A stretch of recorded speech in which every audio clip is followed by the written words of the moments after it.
Hi ಸ್ನೇಹಿತರೆ, ಎಲ್ಲರಿಗೂ ನಮಸ್ತೆ. ಏನಪ್ಪ ವಿಷಯ ಅಂತಂದರೆ, ಇವತ್ತು ಇಂಡಿಯಾ ವರ್ಸಸ್ ಜಿಂಬಾಬ್ವೆ ಮ್ಯಾಚ್ ಇದೆ.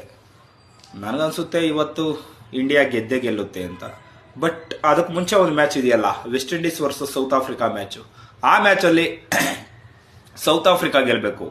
ಬಿಕಾಸ್ ಸೌತ್ ಆಫ್ರಿಕಾ ಗೆಲ್ಲೋದ್ರಿಂದ ಇಂಡಿಯಾಗೆ ಹೆಲ್ಪ್ಫುಲ್ ಆಗುತ್ತೆ. ಯಾಕಪ್ಪ ಅಂತಂದರೆ ಇಂಡಿಯಾದು ನೆಟ್ ರನ್ ರೇಟ್ ತುಂಬ ಮೈನಸ್ ಅಲ್ಲಿದೆ, ಮತ್ತು ಸೌತ್ ಆಫ್ರಿಕಾದು ನೆಟ್ ರನ್ ರೇಟ್ ತುಂಬ ಚೆನ್ನಾಗಿದೆ.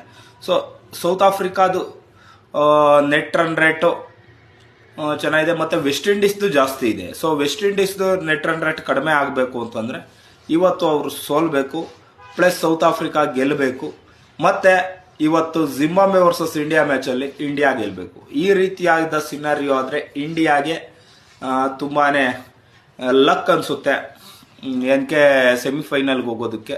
ಇಲ್ಲ ಅಂದರೆ ಇಂಡಿಯಾದ ಪರಿಸ್ಥಿತಿ ಸ್ವಲ್ಪ ಕಷ್ಟ ಆಗುತ್ತೆ.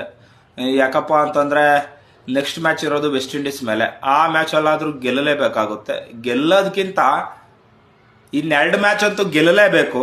ಬಟ್ ಇವತ್ತ ಸೌತ್ ಆಫ್ರಿಕಾ ಗೆಲ್ಲಬೇಕು. ಈ ರೀತಿಯಾಗಿ ಇದ್ರೆ ಸಿನಾರಿಯೋ ಆದರೆ ಮಾತ್ರನೇ ಸೆಮಿಫೈನಲ್ಗೆ ಹೋಗುತ್ತೆ. ಮತ್ತೆ ಈಗಾಗಲೇ ವೆಸ್ಟ್ ಇಂಡೀಸ್ ಸೌತ್ ಆಫ್ರಿಕಾದು ಒಂದು ಇನ್ನಿಂಗ್ಸ್ ಇದು ಬ್ಯಾಟಿಂಗ್ ಮುಗ್ದಿದೆ. ಅದರಲ್ಲಿ ತುಂಬ ಚೆನ್ನಾಗಾಯಿತು. ಸೌತ್ ಆಫ್ರಿಕಾ ವೆಸ್ಟ್ ಇಂಡೀಸ್ ಮ್ಯಾಚಲ್ಲಿ ಸ್ಟಾರ್ಟಿಂಗು ವೆಸ್ಟ್ ಇಂಡೀಸ್ ಒಂದು 2 ಓವರ್ ಚೆನ್ನಾಗಿ ಆಡಿದ್ರು.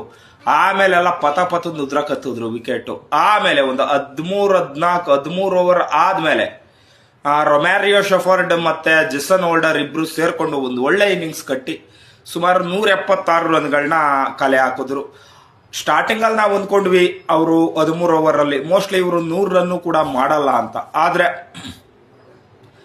ಆಫ್ಟರ್ 13 ಓವರ್ ಸುಮಾರು 100 ರನ್ಗಳನ್ನು ಕಲೆ ಹಾಕಿದಾರಲ್ಲ, ಅದು ನಿಜಕ್ಕೂ ಕೂಡ ಹ್ಯಾಟ್ಸ್ ಆಫ್ ಅಂತಲೇ ಹೇಳ್ಬೋದು. ಮತ್ತು ರೊಮ್ಯಾರಿಯೋ ಶೆಫರ್ಡ್ 50 ಕೂಡ ಕಂಪ್ಲೀಟ್ ಮಾಡ್ಕೊತಾರೆ. ಜೆಸನ್ ಹೋಲ್ಡರ್ ಅವ್ರದ್ದು ಕೂಡ 50 ಆಗೋದು. ಸ್ವಲ್ಪದ್ರಲ್ಲಿ ಎಡವುದ್ರು ಅಷ್ಟೇ, ಒಂದು ರನ್ಔಟ್ ಆಯಿತು. ಅದು ಬಿಟ್ಟರೆ ಇನ್ನೇನು ಪ್ರಾಬ್ಲಮ್ ಏನಾಗಿಲ್ಲ ಸ್ನೇಹಿತರೆ.